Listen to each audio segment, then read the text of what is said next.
Hi friends and families. திடீர்னு ஒரு trip Tiruchendur போகலான்னு 8 மணி நைட் 8 மணிக்கு கிளம்பி காலையில் 6:45 நம்ம திருச்செந்தூர் போயாச்சு. கடையில் சரியான ஜாலி என்ஜாய்மெண்ட் பண்ணிவிட்டு நாளைக்கிணறுக்கு போய் குளிச்சுட்டு வரலாம் அப்படின்னு சொல்லிட்டு அங்கே போய் நின்னா சரியான க்யூ லைன் கட்டி நிற்கிது.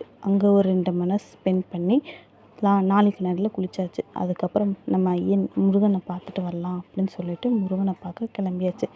அங்கே போனால் அங்கே ஒரு 2-3 மணி நேரம் 4 மணி நேரமே இருக்கும். அங்கே ட்யூ நின்றுக்கிட்டே இருக்குது, பெரிய ட்யூ. அதுக்கப்புறம் காசு கட்டி போகலாம் அங்கன்னு பார்த்தா காசு கட்டுற இடத்துலையும் பெரிய ட்யூ. டிக்கெட்டும் வாங்கியாச்சு.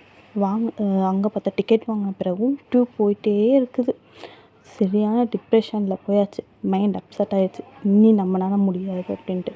இல்லை, இன்னொரு டைம் நம்ம சாமி பார்த்தே ஆகணும், சாமியை பார்த்துட்டு போயிடலான்னு முருகரோட முகத்தை பார்த்த பிறகு அந்த டென்ஷன் டிப்ரெஷன் எல்லாம் காமாகி நம்ம சாப்பிட போகலாம் அப்படின்னு சொல்லிட்டு அன்னதானத்துக்கு போனால் அங்கேயும் ஒரு டியூப்.